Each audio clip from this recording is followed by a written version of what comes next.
ठीक है, चलो स्टार्ट करते हैं हम लोग। थोड़ा थोड़ा चीज बाकी है, दो तीन चीज ही है, ज्यादा टाइम में नहीं लूंगा आपका आज। I will take just half an hour, half an hour में खत्म करेंगे। ठीक है। अच्छा, आप लोग एमएसएमई पढ़ लेना। एमएसएमई में बजट पढ़ाने के टाइम में भी बोला था, एमएसएमई प्लीज रीड एमएसएमई। उसका डेफिनेशन बहुत इंपॉर्टेंट है, किसी ना किसी को तो वो पूछेगा ही इंटरव्यू में। ठीक है, और लर्न द सर टेक। हाँ बोलो बोलो। सर ये इन्वेस्टमेंट टर्नओवर वाला है ना सर? हाँ, फाइनेंस इन्वेस्टमेंट वाले और में जो, टर्नओवर वाला वो चेंज हुआ ना इस बार। हाँ सर, 2.5 एंड डबल हो गया सर। डबल हो गया, हाँ। मतलब एक, पहले एक पाँच ऐसा 10-50 ऐसा कुछ था, अभी एक 2.5 से स्टार्ट हो रहा है। ये सर 2.5 हाँ पे सर इन्वेस्टमेंट 2.5 है सर, हाँ, टर्नओवर से 10 हो गया है। 10 हो गया। सर दूसरा का सर सर दूसरा का सर 25 का शायद मतलब 100 हो गया। 25 से 125 हो गया सर। 125 हो गया, हाँ, 5 टाइम्स हो गया, हाँ। यस सर, एंड 50 का सर 250 हो गया सर। 250 हो गया। तो 2.5 से कितना हुआ? 10 हुआ ना, 12.5 तो नहीं हुआ? Wait, let me check. मैंने ये पढ़ाया मतलब था। इन्वेस्टमेंट 2.5 हो गया सर, इन्वेस्टमेंट। हाँ, नहीं नहीं, मैं समझ गया। इन्वेस्टमेंट 2.5 से इधर टर्नओवर 10 हुआ है ना, 12.5 तो नहीं हुआ? ना सर, वो डबल, वो जो पहले जो था लाइक सर उसका डबल हो गया। हाँ सही बोला, डबल हो गया। हाँ हाँ हाँ, पहले का सही डबल बोला। हो गया सर। डबल हो गया, सही बोला सही बोला। अच्छा, ऐसा आपने ऐसा समझ लिया, पहले का डबल हो गया, हाँ, ये डबल हो पहले गया। का डबल। और ये टू ये पॉइंट, 2.5, ये 2.5 हो गया सर। 2.5 टाइम्स हो गया, हाँ हाँ हाँ। हाँ सही सर। बोला सही बोला, हाँ। ये वाला 2.5 टाइम्स हो गया, और ये डबल हो गया, correct. Investment yes 2.5 sir, times हो गया, और टर्नओवर डबल हो गया, हाँ। Turnover double. हाँ, ये बेस्ट तरीका है याद रखने का, सही में। करेक्ट, सही बात है। ठीक है।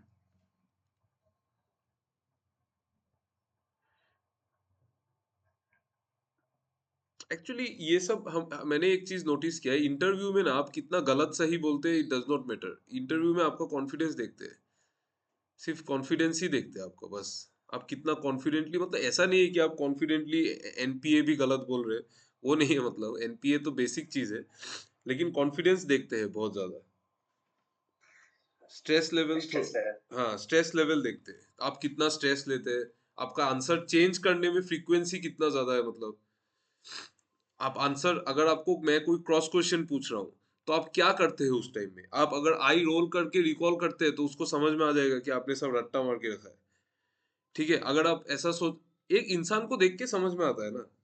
मैंने जब मॉक इंटरव्यू लिया था, मैंने एनालाइज किया था, तो हम सिर्फ मैंने नहीं, बाकी लोगों ने भी आपको पॉइंट्स वो सब बोला होगा। तो वो जो इंटरव्यू लेता है उसको समझ में आ जाता है आप क्या क्या सोच रहे हैं। मतलब अगर आप ऐसा ऐसा सोचेंगे ना, ऐसा ऐसा आंख बंद करके, तो उसको लगेगा कि वो आपने सब रट्टा मारा हुआ है।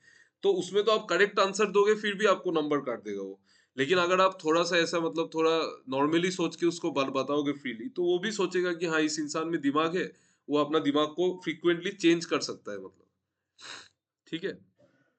मैं आपको बोल रहा हूँ, होप्स को डाउन मत करना। मेरे साथ एक एक लड़की थी, उसने उम्मीद भी नहीं किया था उसका आईबीपीएस पीओ क्लियर होगा। उसने सिर्फ 3 मार्क्स किया था जीके में।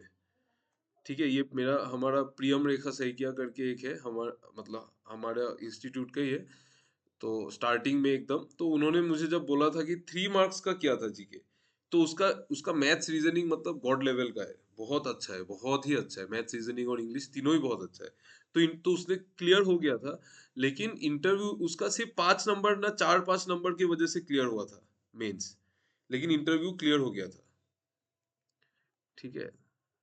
इट डज नॉट मैटर आपका नंबर कितना ज्यादा है, वो आरआरबी में मैटर करता है। आरआरबी में इंटरव्यू का वैल्यू कम रहता है। आरआरबी में अगर आपका मेंस का मार्क, मैंने भी अटेम्प्ट बहुत कम किया था करंट अफेयर्स से, कोई बात नहीं, आपका मैथ स्ट्रांग है, मुझे पता है। आपका मैथ स्ट्रांग है कि नहीं, बोलो तो। मुझे तो आपसे बात करके ऐसा पता चला कि आपका मैथ स्ट्रांग है, हाँ। मुझे पता चल गया आपका मैथ स्ट्रांग है बोल के। मैथ स्ट्रांग है आपका, रीजनिंग भी स्ट्रांग होगा। आपका इंग्लिश कैसा है? इंग्लिश स्ट्रांग है कि नहीं, बोलो तो। सब बढ़िया है, हाँ। नहीं नहीं, बढ़िया तो सभी है मतलब, लेकिन सबसे बढ़िया कौन सा है? करंट अफेयर्स ठीक है, कोई बात नहीं। सबसे अच्छा कौन सा है? हाँ, इंग्लिश है ना, तो इसीलिए ये अच्छा चीज है। तो फिर हो जाएगा, टेंशन मत लो। एवरेज कितना देते हैं इंटरव्यू में? एवरेज कुछ नहीं देते, अगर आपको कमाएगा तो 50 भी दे सकता है, 60 भी दे सकता है। एवरेज का कुछ चक्कर नहीं है इसमें। ठीक है,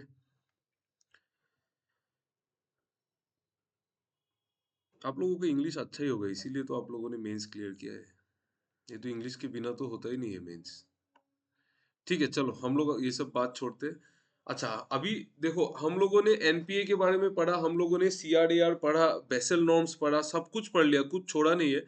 एक आरबीआई का बैलेंस शीट है, वो इंटरव्यू में बहुत पूछा था, हमारा मॉक इंटरव्यू में, तो मैंने वो आपको प्रोवाइड कर दिया, वो आप लोग खुद देख लेना।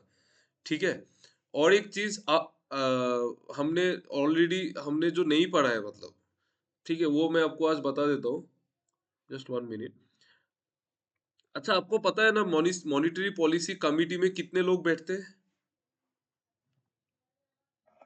ये सर हाँ, सिक्स 6 लोग सिक्स बैठते हैं, पर्सन 6 लोग। उसका बाइफर्केशन बताओ। सर, 3 आरबीआई से, 3 गवर्नमेंट एम्प्लॉयज से। हाँ, गवर्नमेंट ऑफ इंडिया का मिनिस्ट्री ऑफ फाइनेंस से। Mister finance sir. हाँ, और जो ठीक है, चलो गवर्नमेंट ऑफ इंडिया से बोलने से भी ठीक है, मतलब गवर्नमेंट ऑफ इंडिया से बोलने से ना ऐसा लगता है कि आरबीआई भी तो गवर्नमेंट ऑफ इंडिया में ही है। ठीक है, ओके तो ओके। आप मिनिस्ट्री ये ऑफ, सर मिस्टर फाइनेंस बोल हाँ, मिनिस्ट्री ऑफ फाइनेंस बोलने से मतलब ज्यादा क्लियर हो जाता है। ठीक है, और जो गवर्नमेंट जो आरबीआई का जो ऑफिशियल्स है उसमें कौन कौन रहता है, can you tell me? Sir, governor, हाँ, और एग्जीक्यूटिव डायरेक्टर, गवर्नर, फिर? डिप्टी गवर्नर, हाँ, और एग्जीक्यूटिव डायरेक्टर। एग्जीक्यूटिव डायरेक्टर हमेशा नहीं रहता है, गवर्नर और डेप्यूटी गवर्नर हमेशा रहता है। शायद इस बार का मॉनेटरी पॉलिसी में जो अभी जो कमिटी है उसमें शायद थर्ड मेंबर एग्जीक्यूटिव डायरेक्टर है, हो सकता है, लेकिन हमेशा एग्जीक्यूटिव डायरेक्टर नहीं रहता है, एक आरबीआई का ऑफिशियल रहता है। इट में ही मे बी, ही और शी में be any official, but rule ये है कि गवर्नर को रहना है, गवर्नर तो हेड होता है, डेप्यूटी गवर्नर को रहता है, को रहना है, और ये क्या बोलते हैं, आरबीआई का एक ऑफिशियल को रहना होता है। ठीक है, ओके, ये तो पता है। ओके, उसके बाद और एक चीज मुझे आपको पढ़ाना था। हाँ, बेस रेट और एमसीएलआर के बारे में किसी को पता है? बेस रेट और एमसीएलआर, एनीवन?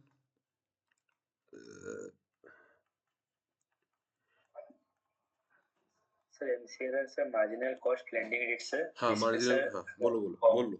हाँ, कॉमर्शियल बैंक सर पर्सन्स को लोन देती है सर, जिस रेट पे सर। जिस रेट पे, हाँ।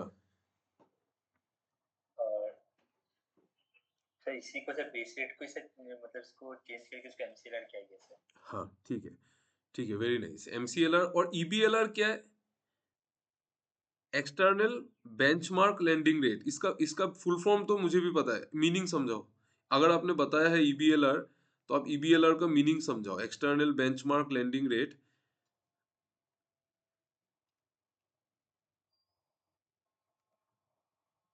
बताइए।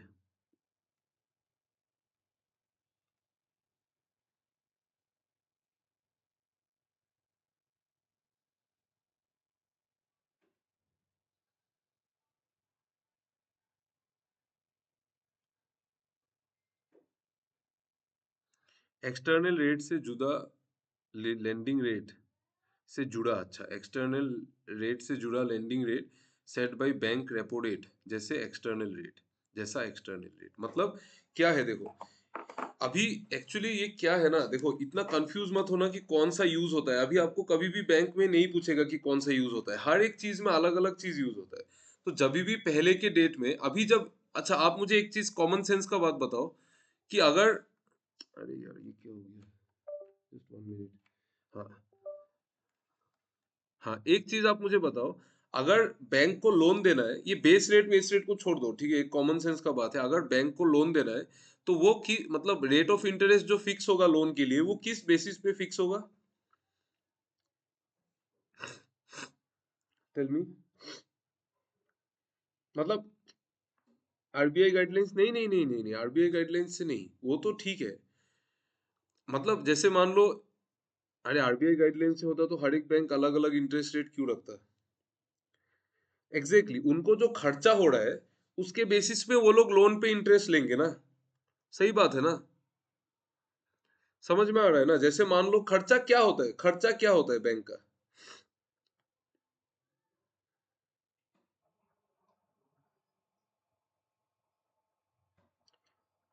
बैंक का जो इंटरेस्ट, आपने जो अभी interest, net interest, interest to be paid, हाँ किस में होता है, डिपॉजिट में इन्वेस्टमेंट में अलग अलग इंटरेस्ट देना पड़ता है। पूरा जितना बैंक का लायबिलिटी है, जो भी लायबिलिटी है उसमें इंटरेस्ट देना पड़ता है।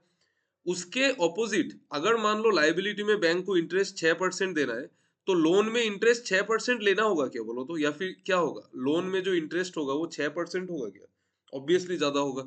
ये जो ज्यादा होता है, ज्यादा हो हाँ ये जो ज्यादा होता है इस चीज को हम लोग मार्जिन बोलते हैं। ठीक है, ये जितना ज्यादा होता है वो मार्जिन बोलते हैं, प्रॉफिट मार्जिन बोलते हैं ना। तो अभी जीरो होगा तो प्रॉफिट ही नहीं होगा, तो मार्जिन लेना पड़ेगा।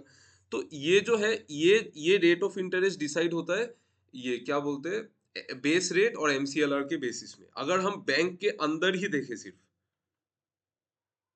हाँ स्प्रेड भी बोलते हैं, करेक्ट, स्प्रेड भी बोल सकते हैं, करेक्ट, वेरी गुड, उसको स्प्रेड भी बोल सकते हैं। ठीक है, स्प्रेड मार्जिन एक ही बात है। ठीक है, अच्छा अभी मैं इसको काट देता हूँ। तो अभी ये तो है कि किस बेसिस पे बैंक लोन पे इंटरेस्ट देता है। ठीक है, अभी देखो, मैं ठीक है, ये इसको कंप्लीट कर लेते हैं। तो पहले के दिन में क्या होता था, पहले के दिन में जो रेट ऑफ इंटरेस्ट था वो बेस रेट के ऊपर कैलकुलेट होता था। क्यों?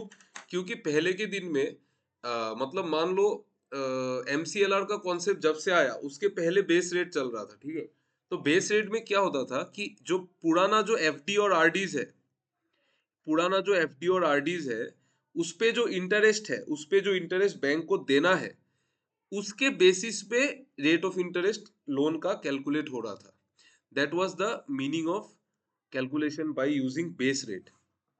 ठीक है, बेस रेट में क्या होता था, पहले के दिन में जो आपका कैलकुलेशन होता था, मतलब पहले के दिन में जैसा कैलकुलेशन होता था, पहले के दिन में जो एफडी और आरडी का जो रेट ऑफ इंटरेस्ट था, मान लो मैं मान लेता हूं कि एफडी और आरडी का जो जितना भी एफडी और आरडी है उसका एवरेज रेट ऑफ इंटरेस्ट मान लो आपको 5% देना है एवरेज में।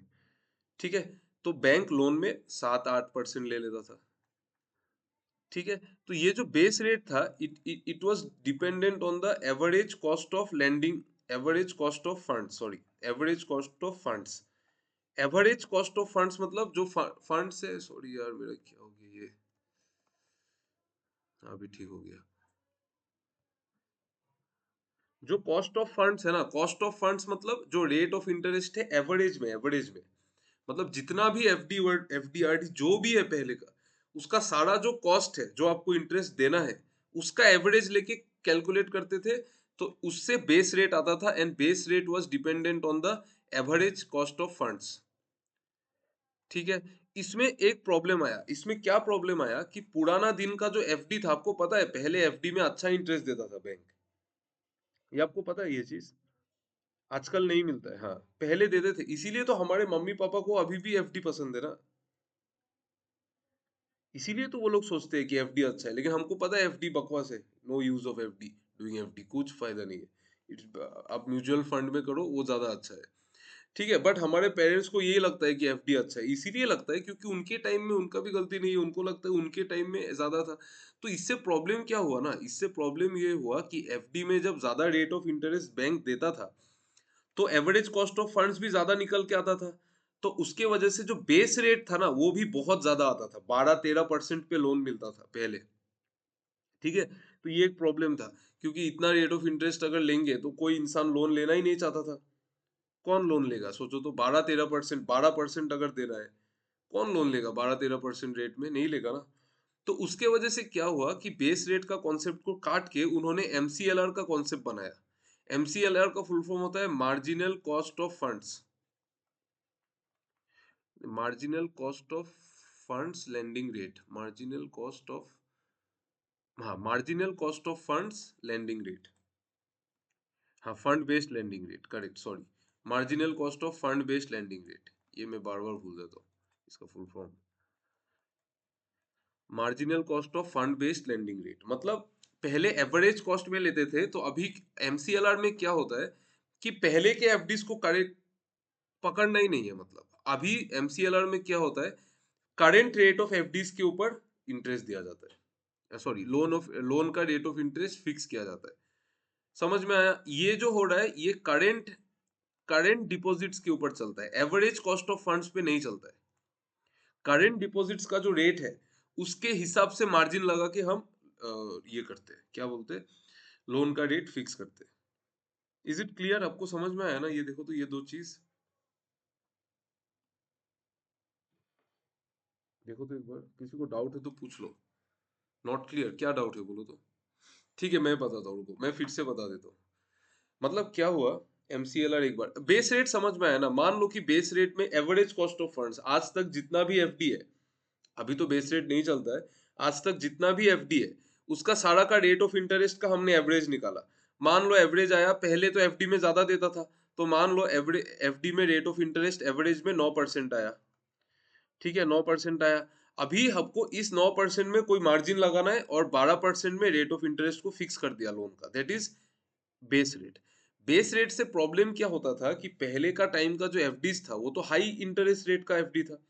तो आप थोड़ा मैथ्स लगाओ ना, कि पहले का नंबर्स अगर बहुत बड़ा है और अभी का कंपेरेटिवली नंबर्स अगर उससे छोटा भी है, तो पहले का जो इफेक्ट है उसको हम जीरो तो नहीं कर पाएंगे। समझ में आ रहा है ना? तो इसीलिए पहले के एफडीज पे जो इंटरेस्ट लगता था उसके बेसिस पे ज्यादा वो आने लगा था, ज्यादा रेट ऑफ इंटरेस्ट पे लोन चलने लगा था। तो वो गलत था, तो लोगों ने कंप्लेन किया कि मतलब ज्यादा रेट ऑफ इंटरेस्ट आ रहा है। तो अभी एमसीएलआर चलता है। एमसीएलआर से क्या होगा, जो करेंट डिपॉजिट्स है, मतलब अभी अभी आज के डेट में, आज के डेट में जो डिपॉजिट्स का जो रेट है उसके बेसिस पे मार्जिन लगा के लोन का रेट फिक्स किया जाता है। पहले का नहीं देखते हैं मतलब। सिंपल है बात है ना, इसमें और ज्यादा क्यों सोच रहे हो आप लोग? एल एल आर का फुल फॉर्म क्या है? फुल फॉर्म बताओ। ईबीएलआर में बताता हूँ इसके बाद। एमसीएलआर क्लियर हुआ कि नहीं बोलो तो। रेपो लिंक्ड ऐसा कुछ नहीं होता, ईबीएलआर में ही सब कुछ आ जाता है। मैं बताता हूँ रुको। ये एमसीएलआर क्लियर हुआ कि नहीं बोलो तो। यस एमसीएलआर क्लियर हुआ ना? क्लियर हुआ? हाँ एमसीएलआर क्लियर है ना, ठीक है। देखो ईबीएलआर के अंदर आर एल एल आर ये सब सब समझ में आ जाएगा। ईबीएलआर थोड़ा सा इंपॉर्टेंट है। ईबीएलआर मतलब external benchmark lending rate. External benchmark lending rate मतलब अभी देखो हाँ, जो रेट ऑफ इंटरेस्ट जो आपको लोन के लिए फिक्स करना है, ये वाला जो रेट ऑफ इंटरेस्ट है ये क्या सिर्फ बैंक के अंदर के पैरामीटर्स पे डिपेंड करता है? ऐसा तो नहीं है कि मतलब जो आपको जो लोन में जो कस्टमर से जो रेट रेट में पैसा वापस लेना है बैंक को, ये वाला जो रेट है ये तो सिर्फ उस पे डिपेंड नहीं करता है ना कि एफडी का रेट कितना है। डिपॉजिट्स पे सिर्फ तो डिपॉजिट पे डिपेंड नहीं करता है, ये डिपेंड करता है और एक चीज पे कि बाहर हाँ बोलो बोलो, कुछ बोल रहे थे? नहीं बोल रहे थे ना। ये डिपेंड करता है कि बाहर मार्केट में रेपो रेट कितना चल रहा है। ठीक है मान लो बैंक रेट में आपने कोई पैसा लिया है, किसी बैंक ने बैंक रेट पे पैसा लिया है, तो उस पर भी डिपेंड करेगा। अगर आपने ज्यादा बैंक रेट पे पैसा लिया तो आपको कस्टमर से ज्यादा लेना पड़ेगा। तो ये सबको मिला के एक्सटर्नल बेंचमार्क लेंडिंग रेट मतलब जो जो लोन्स ईबीएलआर पे चलता है। अभी देखो आपको इंटरव्यूअर कभी नहीं पूछेगा कि कौन सा लोन्स ईबीएलआर पे चलता है कौन सा एमसीएलआर पे चलता है। नो, वो आपको कैसे पता होगा? वो तो इंटरव्यूअर को नहीं भी पता हो सकता है, वो तो बैंक के अंदर का काम है। आपको सिर्फ ये पता होना चाहिए कि एक्सटर्नल बेंचमार्क लेंडिंग रेट जो चीज है, ये मतलब the rate of interest of the loans is not only decided on the internal factors, it is also dependent on the external factors like repo rate bank rate. ठीक है, और उसी से जो उमा ने बोला repo linked linked lending rate, वो उसी का चीज है। तो वो सबको कंबाइन करके हम लोग एक रेट बनाते हैं, उस पे हम लोग लोन देते हैं। ठीक है, ये चीज मुझे कब समझ में आया, जब मैं काम कर रहा था एक दिन, तो मैंने एक लोन का वो ओपन करके देखा था कि किस बेसिस पे मतलब लोन दिया जा रहा है। तो एक लोन में एमसीएलआर लिखा था, एक लोन में ईबीएलआर लिखा था। तो फिर मैंने सोचा ये तो फिर बकवास हो गया, ये इंटरव्यू में क्या पढ़ने का कोई सेंस ही नहीं है ना। क्योंकि अगर एक लोन में एमसीएलआर है एक में ईबीएलआर है, तो हमको पता कैसे चलेगा? वो तो बैंक का अंदर इंटरनल लोग डिसाइड करेंगे। So we are no one to study all this. मतलब हमको सिर्फ ये पता होना चाहिए ईबीएलआर क्या है, एक्सटर्नल बेंचमार्क लेंडिंग रेट। मतलब जो लोन का जो रेट ऑफ इंटरेस्ट है वो सिर्फ हमारा डिपॉजिट्स पे डिपेंड नहीं करता है, एक्सटर्नल फैक्टर्स पे भी डिपेंड करता है, like repo rate bank rate ये सब पे भी डिपेंड डिपेंड करता है। रेपो रेट अगर बहुत ज्यादा है तो बैंक को ज्यादा पैसा देना पड़ेगा ना आरबीआई को, तो वो ऑब्वियसली रेट ऑफ इंटरेस्ट को रेपो रेट के साथ भी लिंक कर देगा। अभी भी कुछ डाउट है क्या? देखो तो एक बार। क्लियर हो गया ना?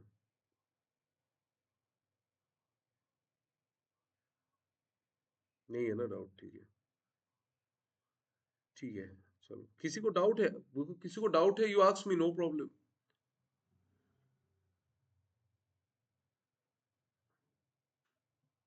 क्लियर है ना? ठीक है, चलो ठीक है फिर। चलो, ये मुझे बताना था एक एक्स्ट्रा, ये हमने अभी तक नहीं पढ़ा था, बेस रेट, एमसीएलआर और ईबीएलआर। जहाँ की बेस रेट और एमसीएलआर लेकिन बहुत इंपॉर्टेंट है, बहुत इंपॉर्टेंट है, बहुत इंपॉर्टेंट है, बहुत। पूछ सकता है base rate, what is base rate, what is MCLR. ठीक है, interviewer will only expect from you that you know at least what is the definition of these two things. Okay, if you dive deep too much into the topic, then the interviewer will be forced to ask you questions that are outside the scope of our syllabus for the interview. So please don't dive deep, too deep into the ocean. मतलब knowledge में इतना भी deep मत घुस जाओ कि आप, मतलब ये मैंने और हमारे जो दो पैनल मेंबर्स हैं, हमने बहुत अच्छे से समझाया था कि कौन सा पॉइंट को पहले बोलने से फायदा रहता है, क्या कैसे इंटरव्यू को डिजाइन करना है, वो मेन है। लेकिन उस पे आप लोग फोकस करो, नॉलेज पे फोकस मत करो। बहुत ज्यादा नॉलेज लेके क्या करोगे? जितना है उतना ही रहने दो, बस उसको डिजाइन करो, आंसर्स को डिजाइन करो, उसमें काम करो। जितना दिन है, अभी भी टाइम है ना, 11 है आज, इंटरव्यू 14 से है। तो जिसका इंटरव्यू 14 को है, आपके पास भी एटलीस्ट 2 दिन तो टाइम है, अगर मैं आज का दिन छोड़ भी देता हूँ। चलो, ट्रेन में आप लोग पढ़ाई, ट्रेन में तो नहीं, मत पढ़ो इतना ज्यादा, मत। और इतना भी ज्यादा मत पढ़ो कि लोगों को लगे कि आप बहुत बड़ा, मतलब जैसे मतलब वो करने जा रहे हैं। आराम से लो, ठीक है। मेंस में पढ़ना ठीक है, इंटरव्यू में ना एकदम किताब खोल के पूरा एकदम, उससे उससे वो होता है, परफॉर्मेंस डाउन होता है, अप नहीं होता है। ठीक है, थोड़ा सा रिलैक्स करके जाओ। आपका 15 को है ना, मेरे हिसाब से तो 14 को आप पढ़ो ही मत रात को। मैं होने से तो नहीं पढ़ता, मत पढ़ो, रहने दो, जो हुआ है वो होने दो। बेसिक नॉलेज इनफ है। थोड़ा बहुत बजट का नॉलेज आना होना चाहिए, थोड़ा बहुत, थोड़ा बहुत, एकदम थोड़ा थोड़ा। और बेसिक जो जो जो टर्म्स है वो क्लियर होना चाहिए, मतलब टर्म्स क्लियर होना चाहिए। ठीक है, that is enough. Basic knowledge मतलब एकदम बेसिक नहीं, एकदम बेसिक में तो आप सिर्फ नेफ्ट और आरटीजीएस पढ़ के चले जाओ, नो, वो नहीं है। एनपीए एनपीए पता होना चाहिए, प्रोविजनिंग पता होना चाहिए, थोड़ा बहुत पता। बजट में परसेंटेज एंड प्रिंसिपल्स चलेगा, हाँ चलेगा। बजट में you just study what are the sectors that the government has decided to focus on, and which sectors are the major highlights of the budget, and what the government has decided to put more money in which of the sectors. Those things will suffice, उससे ज्यादा नहीं चाहिए।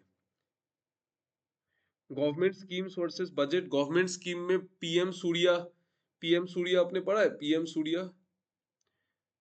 सूर्या पढ़ा है? सूर्या मतलब roof top installation वाला, वो तो इम्पोर्टेंट है। हाँ, तो ये सब चीज जो जो इस नया नया आया है स्कीम्स, उसको सिर्फ देख लो। मतलब उतना उसमें अमाउंट, बजट में ज्यादा, बजट में देखो, बजट में कुछ फोकस नहीं करना है। बजट में आपको ये पता होना चाहिए फिस्कल डेफिसिट क्या होता है। बजट में आपको ये पता होना चाहिए कि एमएसएमई का डेफिनेशन क्या चेंज किया है। बजट में ये पता होना चाहिए कि आपको, कि मतलब कभी अगर बहुत डीप इंटरव्यूअर, अगर आप इंटरव्यूअर को आपका कंडक्ट पसंद नहीं आया, तो वो आपको बजट में ये भी पूछ सकता है कि रेवेन्यू एक्सपेंडिचर कितना था, इस बजट का कितना है। बट अदरवाइज वो नहीं पूछेगा आपको, ठीक है, उनको भी पता है इतना टफ इंटरव्यू नहीं करना है। तो गवर्नमेंट स्कीम में ज्यादा फोकस करो, बजट का मेजर टर्म्स देख लो। रट्टा मत मारने जाओ बजट को, ये करंट अफेयर्स का एग्जाम नहीं है। Don't try to remember the figures, इतना करोड़ सब भूल जाओगे आप इंटरव्यू में जाके।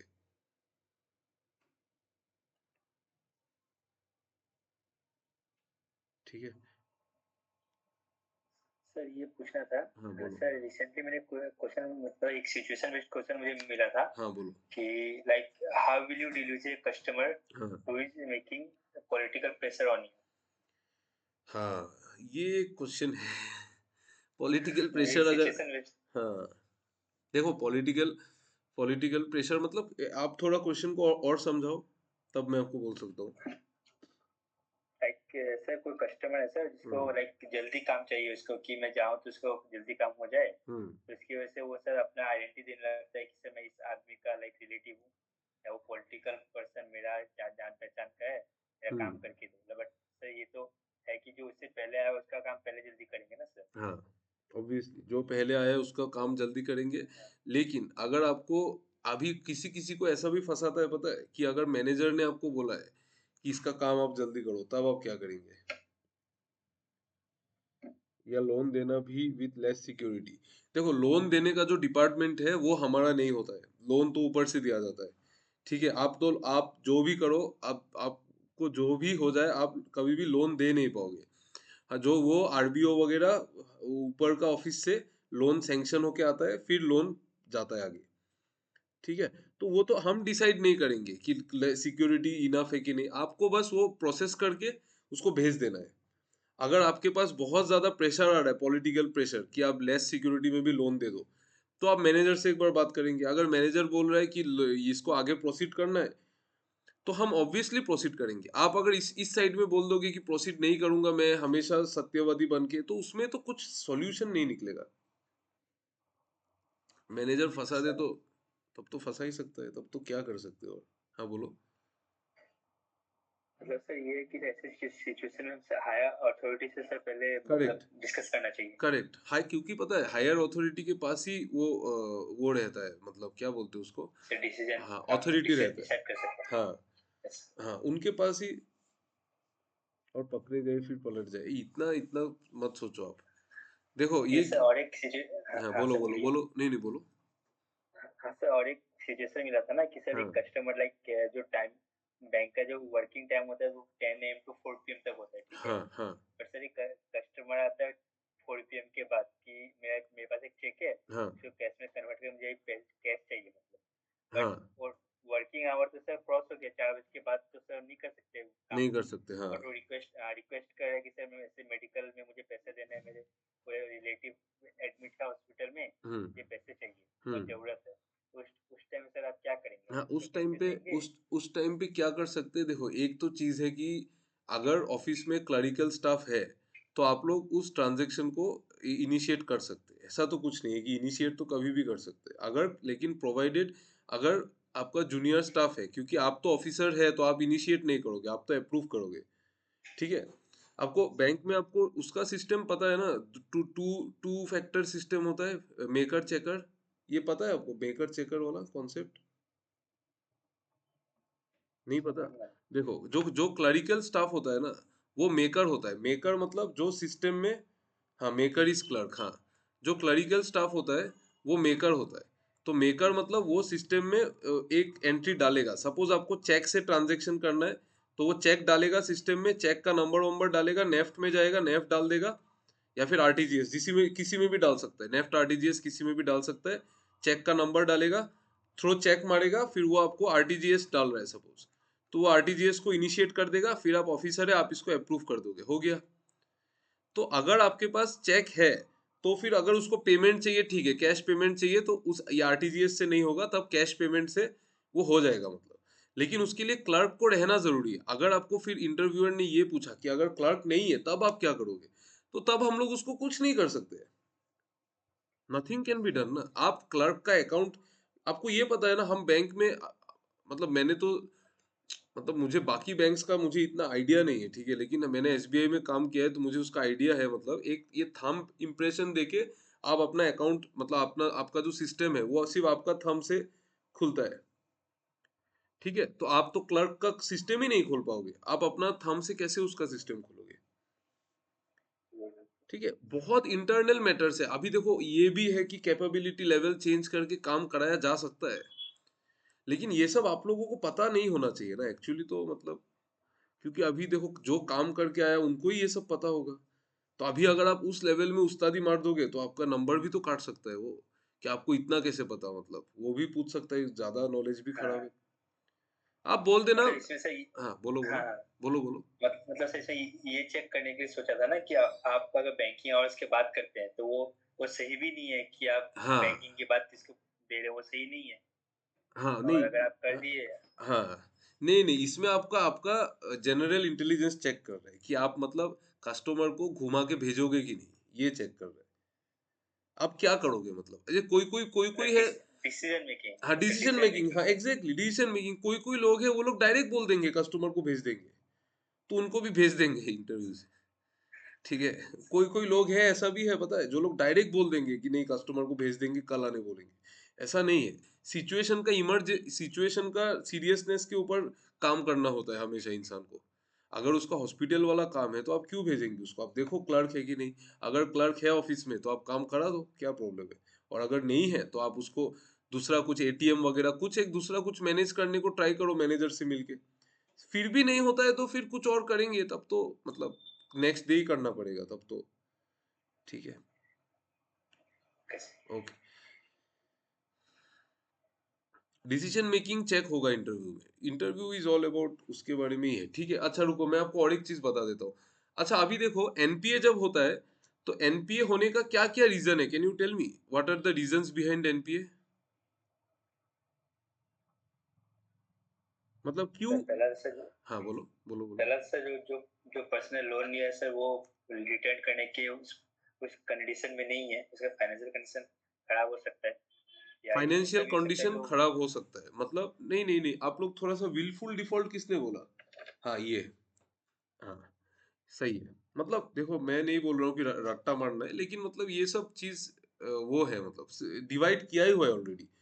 तो विलफुल डिफॉल्ट, फर्स्ट जो चीज है reasons behind NPA is wilful default. Wilful मतलब आप जानबूझ के नहीं दे रहे। बहुत लोग ऐसा करते हैं, विलफुल डिफॉल्ट कर देंगे। विलफुल मतलब, मान लो आपने कोई काम के लिए आपने लोन ले लिया, लेकिन आप जानबूझ के नहीं दे रहे, मतलब हो सकता है ना आप भाग गए लोन लेके, तो विलफुल डिफॉल्ट हो गया। ठीक है, ओके। विलफुल डिफॉल्ट मतलब आप जानबूझ के लोन को नहीं दे रहे। सेकंड होगा जेन्युइन रीजंस। जेन्युइन रीजंस मतलब जो रीजन हमारे कंट्रोल के बाहर है, रीजंस बियॉन्ड आवर कंट्रोल। आप लोगों का मैं अभी भी एक चीज प्रॉब्लम देख रहा हूँ, पता है क्या है। आप लोगों को अगर कोई चीज पूछा जाता है ना, आप सिर्फ उसका एग्जाम्पल क्यों बोल देते हैं, ये एक प्रॉब्लम है। वेनेवर बियॉन्ड का स्पेलिंग गलत है, whenever I am asking you something, आप हमेशा उसका एग्जाम्पल बोल देते हैं। मतलब आप ऊपर से चीज को क्यों नहीं देख पा रहे हैं, मतलब मैं बता रहा हूँ, एक सेकेंड। ऊपर से चीजों को देखना सीखो। ठीक है, एनपीए का रीजन क्या हो सकता है। आप बोल रहे हैं कि ये क्या बोलते हैं कि मतलब पर्सनल लोन नहीं दे पा रहा है या फेलर ऑफ क्रॉप्स। नहीं, ये सब क्यों बोलना है आपको। पर्सनल लोन तो एक सेक्टर है उसका जहां पे एनपीए हो रहा है। एनपीए तो बहुत बड़ा चीज है ना। तो आपको ऊपर से बताना है एक, मतलब क्या क्या रीजन हो सकता है। एक विलफुल डिफॉल्ट मतलब जब जानबूझ के नहीं दे रहा है। एक हो सकता है रीजंस बियॉन्ड आवर कंट्रोल, जैसे कि ये जो रिया ने बताया, इंडस्ट्री चेंज हो गया। ठीक, इंडस्ट्री चेंज हो गया, जैसे कि मान लो कभी मैंने मान लो कि मैंने, क्या बताऊं मैं, मान लो कि मैंने लोन लेके एक पेंटिंग क्लास शुरू कर दिया, लेकिन किसी दूसरे इंसान ने कोई डिजिटल आर्ट का क्लास शुरू कर दिया। तो मेरा जो लोन है वो तो मैं कुछ नहीं कर सकता हूँ ना। अभी मैं क्या कर सकता हूँ बोलो तो, अगर मेरा बिजनेस ही नहीं चलेगा, वी कैनॉट डू एनीथिंग। तो ये सब होता है रीजंस बियॉन्ड आवर कंट्रोल। जैसे ये फार्मर्स के लिए बारिश नहीं आता है। अगर किसी सीजन बारिश बहुत लेट से आया तो फार्मर क्या कर सकता है उसमें, ही कैनॉट डू एनीथिंग। फार्मर का दो हार्वेस्ट सीजन का फार्मर को टाइम दिया जाता है, बट अगर वो फिर भी अगर बारिश लेट आता है तो दो हार्वेस्ट सीजन में वो ऑब्वियसली नहीं पे कर पाएगा ना, कॉमन सेंस का बात है। तो these are reasons beyond our control. ठीक है, फिर ट्रेड ट्रेड वॉर्स जैसे बोल रहे हैं। ट्रेड वॉर्स मतलब, ट्रेड वॉर्स का मीनिंग समझाओ, क्या मीनिंग है बोलो। ये बहुत ज्यादा टेक्निकल टर्म भी मत फेंकना रे। अगर फेंक रहे हैं आप टेक्निकल टर्म्स, तो आपको उसका बैकग्राउंड पता होना चाहिए, तब फेंको, कोई प्रॉब्लम नहीं है। ट्रेड वॉर्स का क्या मतलब है बोलो तो। हाँ, दो कंट्रीज, एग्जैक्टली दो कंट्रीज के बीच में कमर्शियल चीजों को लेके जब इशू हो जाता है। ठीक है, जैसे मान लो सपोज अभी मान लो रशिया यूक्रेन में वॉर हुआ, लेकिन ये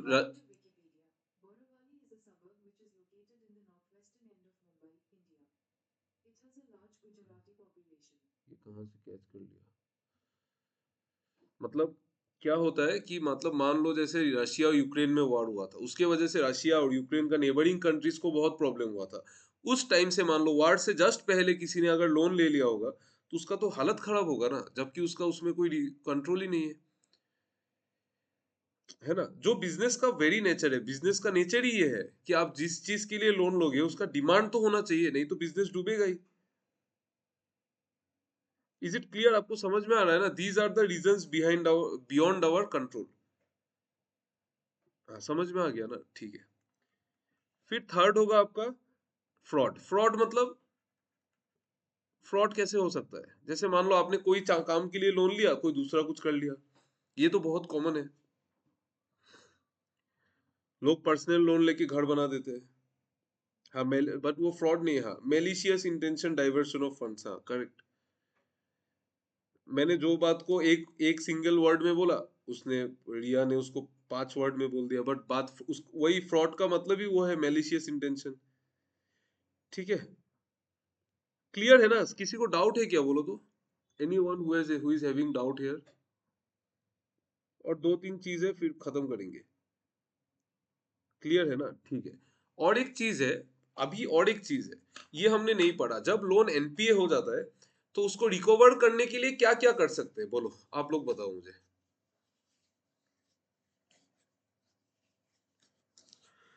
जब एक लोन एनपीए हो जाता है तो हम उसके बाद क्या करेंगे? बैठे बैठा तो नहीं रहना है ना। सरफाइजी, हाँ, सरफाइजी लास्ट स्टेप है।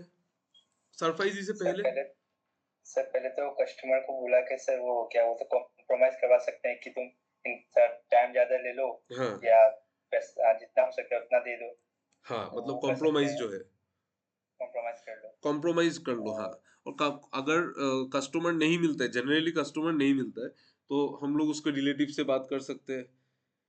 हाँ, अगर ये एग्जैक्टली अगर लोन में गारंटर है तो पहले उसको पकड़ो। गारंटर या फिर या फिर को बोरोवर।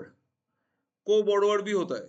हाँ, को बोरोवर। हाँ, गारंटर या फिर, लेकिन आप लोग को इतना हैवी वर्ड्स मत फेंको। डोंट, आप पूरा कंफ्यूज होगे प्लीज। ठीक है, देखो रिया को अगर इन सब चीजों का आइडिया है तो उसको लेने दो ये सब। मैं आपको, बाकी लोगों को मैं बोल रहा हूँ, उनको आइडिया है, उनको पता है ये सब चीज क्या है। She can frame it in the interview and से इट फ्लुएंटली। लेकिन अगर आपको आइडिया नहीं है, स्किप करो, स्किप करो, इतना ज्यादा नहीं चाहिए, छोड़ दो। मैं रिया बोल रही है तो मैं उसको बोल रहा हूँ, लेकिन इसका मतलब ये नहीं है कि आप आज के दिन में नया वर्ड सीख लोगे, नहीं, आप भूल जाओगे। ठीक है, ओके। तो अभी ये होगा कि मतलब, हाँ, गारंटर अगर पहले हम लोग उसको कस्टमर्स को बोलेंगे। ठीक है, कस्टमर से काम नहीं हुआ फिर क्या करेंगे? फिर से अगर सिक्योरिटी वाला होगा, उसने कुछ कोलेटरल वगैरह दिया हुआ तो सर उसको उससे पैसा लेने की कोशिश करेंगे। अ, हाँ, ठीक है। नहीं, अगर मान लो बैंक से काम नहीं होता है, नहीं नहीं, तब बैंक से अगर काम नहीं हो रहा है, बैंक मतलब आपसे, जैसे आप ही बैंक का काम करेंगे ना, तो सपोज आपसे काम नहीं होता है तो हम लोग डायरेक्ट उसका सिक्योरिटी बेच देंगे? नहीं, तो सर लोक अदालत में जाएंगे सर। लोक अदालत में भी जा सकते हैं। यस, लोक अदालत में जाओ। लोक अदालत में कोर्ट को इन्वॉल्व करो, उसमें कोर्ट को इन्वॉल्व करो, कोर्ट यस इन्वॉल्व सर। होगा तो कोर्ट से नोटिस भेजो। ठीक है, सर हाँ, ये कर सकते हैं। तो मैं लिख देता हूँ, लोक अदालत में जा सकते हैं। अभी आप लोग ये सब सीखना मत, देखो ये सब हमारा कॉमन सेंस है, आपको बना बना के बोलना होता है इंटरव्यू में। ठीक है, डोंट लर्न एवरीथिंग कि लोक अदालत में कोर्ट में जाओ, तो ये सब सम एक्सटेंट आपको पता है, but you have to make the sentences. ठीक है, लोक अदालत में जा सकते हैं। और कुछ कर सकते हैं। डीआरटी में जा सकते हैं। आपने डीआरटी का नाम सुना है? Debt recovery tribunal. Yes sir, deputy ma'am. Yes sir, yes sir. हाँ, debt recovery tribunal. Debt recovery tribunal, DRT में जा सकते हैं। ठीक है, डीआरटी में जाओ, डीआरटी में उसका हेल्प लो, डीआरटी का हेल्प लो, फिर आप उस वहां से फिर नोटिस भेजो। ठीक है, ये सारा, ये देखो अभी ऐसा नहीं है कि लोक अदालत में जाएंगे फिर डीआरटी में जाएंगे, वो डिपेंड करता है कि मतलब कौन सा हाँ सर लोन। वो, हाँ, बोलो बोलो हाँ बोलो। सर एंड सर वो लोन का अमाउंट पे डिपेंड करता है, करेक्ट। अगर 20 लाख से कम है हाँ, हाँ तब लोक अदालत सर, अगर करेक्ट। ज्यादा है तब डीआरटी। करेक्ट, 20 लाख से अगर कम है तो लोक अदालत में जाना है। Correct, very nice. 20 लाख से अगर कम है तो लोक अदालत में जाएंगे, नहीं तो डीआरटी में जाएंगे। ठीक है, अगर डीआरटी में काम नहीं होता है तो और एक जगह है जाने का। Can you tell me? DRT sir, हाँ एपेलेट हाँ, ट्रिब्यूनल। एपीलेट ट्रिब्यूनल तो है, चलो एपीलेट ट्रिब्यूनल में, एक्चुअली एपीलेट ट्रिब्यूनल इंडिया में इतना कम है ना, तो कोई वहां पे जनरली मतलब 5 है ना appellate tribunal. Debt recovery appellate appellate tribunal India में 5 है। हाँ 5 है, 5 से 6 है। अच्छा अच्छा जगह में, मतलब सिटीज में है, कोलकाता में एक है, दिल्ली में एक है, बट वो सब don't remember, try to remember, छोड़ो जाने दो। डेट रिकवरी ट्रिब्यूनल में नहीं होता है तो डीआरएटी में। और एक जगह है, आपको ये पता है, इसका नाम सुना है आपने? एनसीएलटी। यस। जी सर। इसका फुल फॉर्म?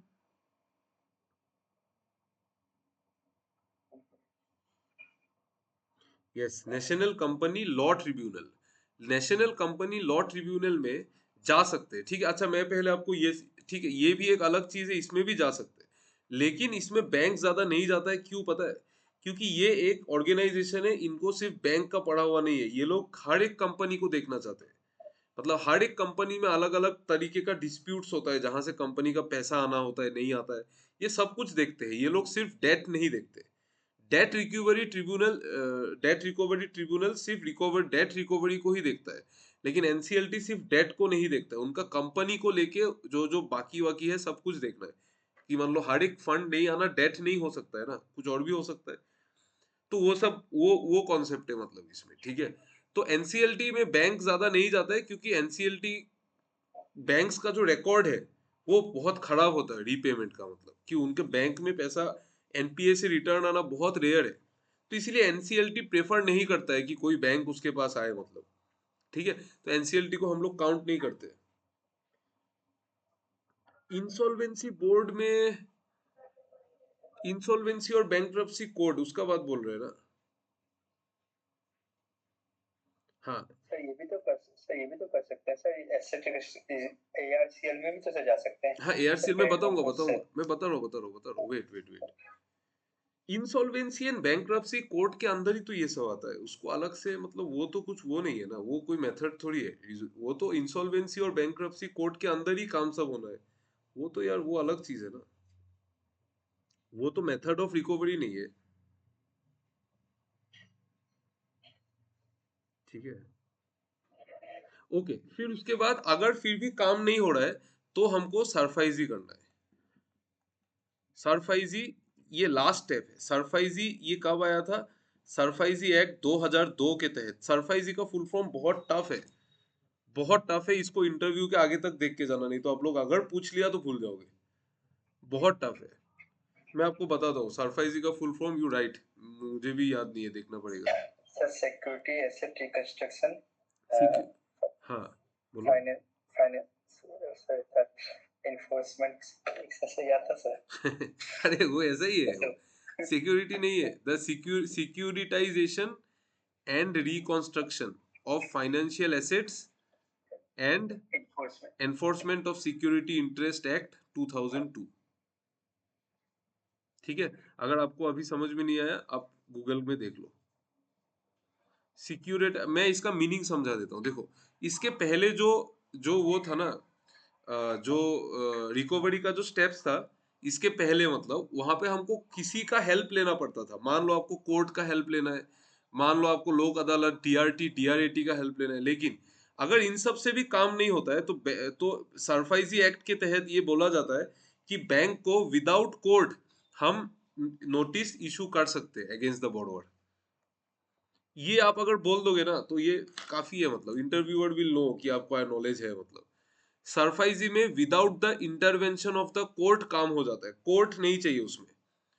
बाकी सब तो कोर्ट से जाना है, सरफाइजी कोर्ट से नहीं जाने से भी होता है। बैंक अपना नोटिस इशू कर सकता है, ठीक है, बैंक अपना नोटिस बोरोवर को दे सकता है, मतलब, ठीक है। बैंक बोलेगा 60 डेज का, 60 डेज का एक नोटिस दिया जाता है, बोलेगा कि 60 डेज में अगर आपको थोड़ा फंड्स देना है तो दो, नहीं तो वो लोग उसका सिक्योरिटीज को ऑक्शन कर देंगे। और वो जो आप बोल सकते हैं ARCIL, एसेट रिकंस्ट्रक्शन कंपनी, वो उसके उसके अंडर ही होता है, ठीक है। इसमें क्या होता है, बैंक जो है वो बोरोवर को एक नोटिस देता है 60 डेज का। उस नोटिस पीरियड के टाइम में अगर बोरोवर ने फुलफिल नहीं किया, मतलब पेमेंट नहीं किया, तो बैंक उसका जो एसेट्स है उसको वो ऑक्शन में बेच देगा।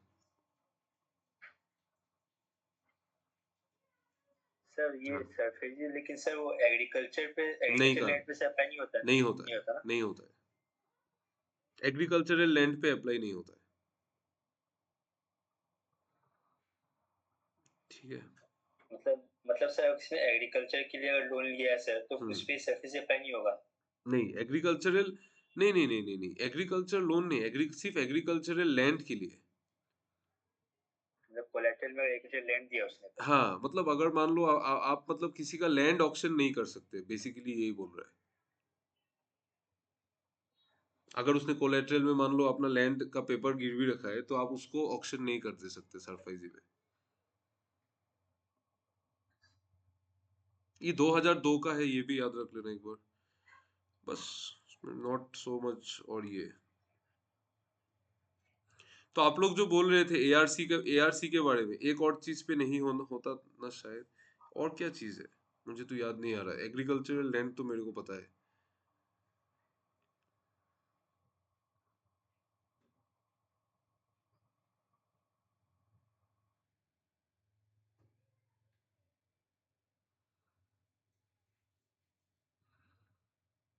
ये रिया, मैं आपको एक बात पूछता हूँ, आपको हमारा इंस्टाग्राम का वो कहाँ से मिला मतलब? क्योंकि मैं तो आसाम में, और मेरा तो इतना टाइम भी नहीं हुआ है मतलब कोचिंग स्टार्ट करते हुए, तो उतना फेमस भी नहीं है मतलब अभी। उतना उतना क्या, कुछ भी फेमस नहीं है, थोड़ा बहुत हो जाता है। आपको कैसे पता चला? यूट्यूब से पता चला गया? आपने ऐड रन करी थी? ऐड तो मैंने आसाम में ही रन करा था, बहुत पहले किया था क्या कुछ? ऐड तो मैंने आसाम में ही रन किया था अभी। नहीं, मैंने तो सिर्फ नियर बाई स्टेट्स में ही रन किया था, आसाम, अरुणाचल प्रदेश, नागालैंड, फिर आपका बाकी सब। चलो कोई बात नहीं, सर्च किया होगा। चलो जो भी हुआ अच्छा हुआ। आपको आपको प्रॉब्लम तो नहीं हुआ ना ऐसा कुछ मतलब? जो हुआ तो अच्छा ही हुआ। मुझे लगा आप यूट्यूब के थ्रू से आपने वो किया है। Grateful to you, thank you. Insta से ही ना? ठीक है ठीक है। मतलब यूट्यूब में थोड़ा, इंस्टा से तो एटलीस्ट ज्यादा फॉलोअर्स है, तो इसीलिए। चलो ठीक है। तो अभी उसके बाद हम क्या करेंगे उसके बाद? हाँ, उसके बाद ये हो गया, ये बहुत, ये मुझे एक्चुअली क्लास का मेन मोटिव यही था कि मुझे आपको ये बता देना था।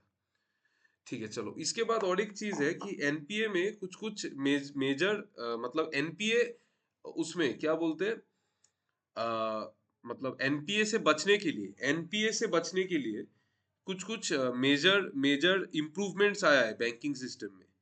ठीक है, वो क्या है? एक एक ही इम्प्रूवमेंट आया है जो पहले नहीं था। कैन यू टेल मी वो क्या है?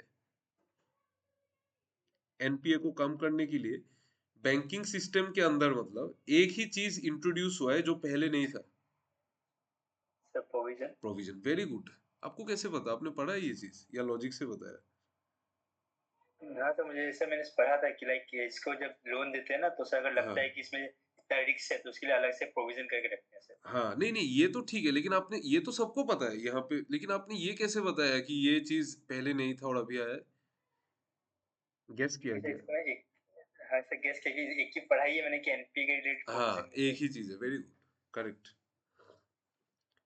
मैं यही बोल रहा था कि ये जो चीज है ना कि आइडिया लग जाता है मतलब, वो आ जाना मतलब इंटरव्यू में आपका अच्छा होगा। मैं ये नहीं बोलूंगा कि इंटरव्यू हो जाएगा, लेकिन बहुत अच्छा साइन है मतलब। ठीक है चलो, क्लास इतना तक ही है, और कुछ नहीं है, और कुछ बोलना भी नहीं है। सिर्फ आरबीआई का बैलेंस शीट देख लेना। मर्जर ऑफ बैंक मैंने जानबूझ के नहीं पढ़ाया, क्या पढ़ा उसमें, सब गूगल में ही लिखा हुआ है, उसको देख लेना, बहुत इंपॉर्टेंट है।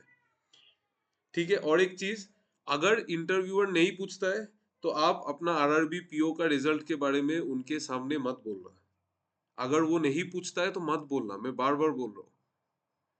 ठीक है, इंटरव्यूअर में आस्क यू कि वो for what exams did you appear before, आप बोलो आरआरबी पीओ, लेकिन आप ये मत बोलो कि क्लियर हुआ है या क्लियर नहीं हुआ है। ये बोलने का क्या जरूरत है? अगर आपसे पूछा तभी बोलो सर अलग अलग पैरामीटर्स होते हैं जैसे, मतलब इसका क्या मतलब है? किस चीज में अलग अलग पैरामीटर्स? डिमेनोर मतलब टोन ऑफ कम्युनिकेशन। अच्छा, डिमेनोर का स्पेलिंग गलत लिखा है। हाँ हाँ, tone of communication is very important, awareness is very important, most important is your confidence, most important is your confidence. See, अगर आपका नंबर मेंस से थोड़ा सा ज्यादा है तो आपको क्लोज कंपटीशन फेस करना पड़ेगा। और सबसे ज्यादा वेटेज किसका है? नहीं नहीं, ये कैसे बोल सकता हूँ मैं? इसके लिए तो मुझे इंटरव्यूअर होना पड़ेगा ना। ये किसी को पता है क्या? ये शायद सिर्फ आकाश यादव ही बोल सकते हैं।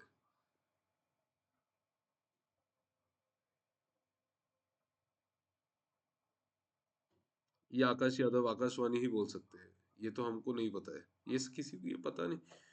ठीक है, तो आप लोग देखो, इंटरव्यूअर अनलेस एंड अनटिल कुछ नहीं पूछे, ये भी मैंने लास्ट टाइम नोटिस किया था, आप लोग बहुत एडिशनल इंफॉर्मेशन दे देते हैं। मत देना एडिशनल इंफॉर्मेशन, क्यों देना है? तो क्रिस्प क्रिस्प रखो। मनी लॉन्ड्रिंग का डेफिनेशन भी आप लोगों ने गड़बड़ किया था, जबकि वो सिंपल है, it is the process of converting black money to white money, बस, और कुछ भी नहीं बोल रहा है।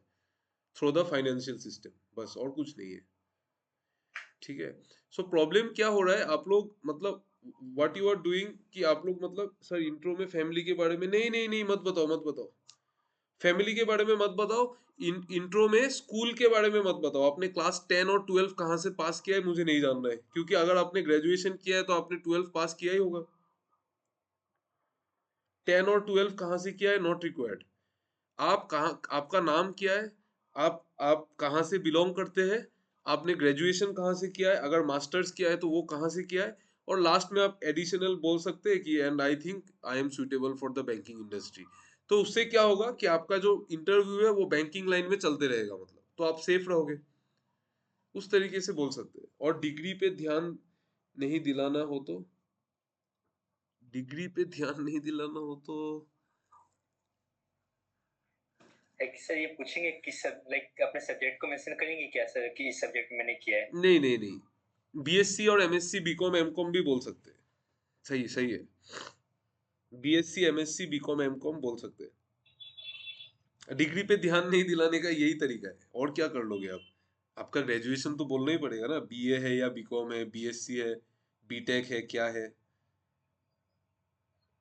हॉबीज बोल ले एंड में। ये हॉबीज अगर पूछेगा तो बोलो, नहीं पूछेगा तो आप अपने से क्यों बोलोगे? इंट्रो के एंड में नहीं नहीं, नहीं चाहिए नहीं चाहिए, नॉट रिक्वायर्ड नॉट रिक्वायर्ड।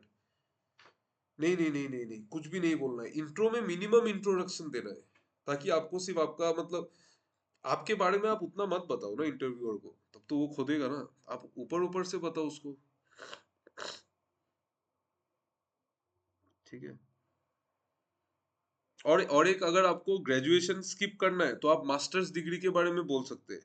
लेकिन अगर आपका दोनों सेम फील्ड में है तो तब तो आपका कोई बेनिफिट ही नहीं है।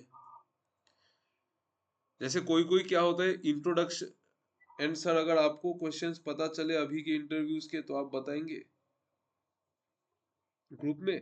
हाँ ठीक है, मैं बताऊंगा, बताऊंगा नहीं, मैं वीडियो भेज दूंगा, आप वीडियो देख लेना, फिर मैं टाइप करूँ इतना सारा। ठीक है। ठीक है। ठीक है, तो आज आज फिर से मॉक इंटरव्यू स्टार्ट करेंगे, आज और कल। कल तो क्लास वास और कुछ नहीं होगा, बस खत्म। ठीक है, तो मैंने बोल दिया, और जो जो आप, और आपको भी कॉमन सेंस है, आप देखो क्वेश्चंस में क्या क्या आ रहा है, वो सब पढ़ो अच्छे से। ठीक है, और prepare nicely for the interview, all the best, and confidence के साथ देना। ठीक है, आप सर ये, और एक चीज हाँ बोलो बोलो। सर, सॉरी जी सर, एक क्वेश्चन है सर हाँ जो मुझे बोलो। आज पूछा गया इंटरव्यू में। हाँ, sir right the 3 schemes for financial inclusion sir.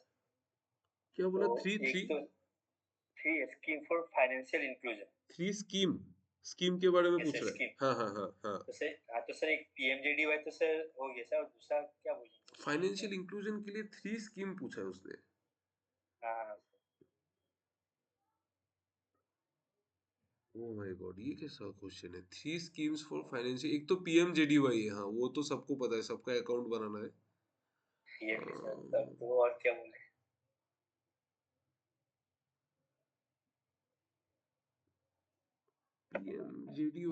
PMJDY ही तो एक स्कीम है ना।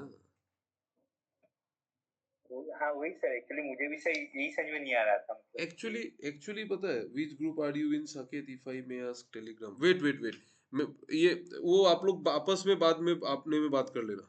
मतलब मैं क्या बोल रहा हूँ कि जो वो जीवन जीवन ज्योति बीमा योजना जो है वो जो इंश्योरेंस वाला, लेकिन यार हाँ, अभी तो फाइनेंशियल इंक्लूजन का डेफिनेशन में सिर्फ बैंक अकाउंट ही है ये पहले। कैसे? वही से मुझे वही कंफ्यूजन हो रहा था। एक ने से बोला कि इसमें या एक अटल पेंशन योजना भी ऐड कर सकते हैं, अटल अटल पेंशन पेंशन योजना। योजना ऐड कर सकते हैं, मतलब अटल पेंशन योजना लेकिन अगर ऐड कर सकते एपीवाई, तो आपको जेजेबीवाई भी कर सकते हैं, जीवन ज्योति बीमा सर, योजना। हाँ मत, सर, बट सर ये तो सर नहीं हुआ ना, ये तो सर फाइनेंशियल नहीं होगा ना सर। मैं क्योंकि हम लोग जब काम करते थे तब तीन चीज टारगेट होता था, तीन चीज, एक होता है अटल पेंशन, एक होता है जीवन ज्योति बीमा, एक जेडीवाई जनधन योजना। तो मे बी यही तीन होगा, लेकिन पता है अभी अभी फाइनेंशियल इंक्लूजन का डेफिनेशन में सिर्फ सिर्फ बैंक अकाउंट ही है, इंश्योरेंस बैंक नहीं का ही है। है, हाँ सर। हाँ। Yes sir. वही सब मैं भी वही सोचा सर, इसलिए मैं भी सर वही पीएमजेडीवाई का ही सोच के रखा। अगर ऐसा कुछ बोलेगा तो सर मैं यही बोलूंगा मतलब। हाँ ठीक है, ठीक है, मैं आपको कंफर्म करके बताता हूँ, वेट, मैं आपको बताता हूँ, क्योंकि एक्चुअली पता है, एक्चुअली जब ये टारगेट्स मतलब आता है तो वो लोग ये तीन देते हैं ताकि सबके पास ये तीन हो, मतलब तो मे बी, पता नहीं, पता नहीं, अगर इंटरव्यूअर ने तीन पूछा है तो तीन तो होना चाहिए। फाइनेंशियल इंक्लूजन का प्रॉपर डेफिनेशन बताओ आप लोग कोई।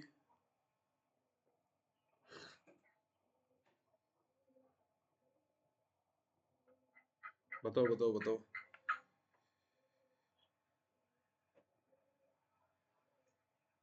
सो वही ना sir, hmm. And bringing the unbanked people into the sir banking, हाँ, exactly, unbanked into the banking, मतलब जिनके पास कोई बैंक अकाउंट नहीं है उनको बैंकिंग फैसिलिटीज, बैंक अकाउंट देना, दैट इज, provide कर। हाँ, प्रोवाइड करना, that is financial inclusion. Should have at least one bank account और वन यूनिट ऑफ एमएफ और वन इंश्योरेंस पॉलिसी। ये प्रीवियस डेफिनेशन है बैंक उसका फाइनेंशियल इंक्लूजन का, अभी बैंक अकाउंट होने से हो जाता है।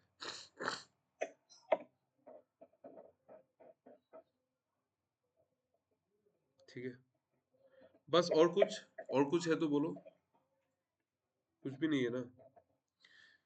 चलो आप लोग तो विद टाइम सीखते रहोगे, लेकिन मेरा बात यह है कि अगर आप लोग बहुत ज्यादा, अभी अभी जो टाइम है ना उसमें बहुत ज्यादा सीखने को ट्राई मत करो मेरे हिसाब से, क्योंकि क्या होगा इंटरव्यू में, sir I had to be somewhere so I will take my leave now, thank you for all the classes and guidance, okay thank you, I will also stop the class, thank you, bye bye, all the best, all the best to everyone, all the best to everyone.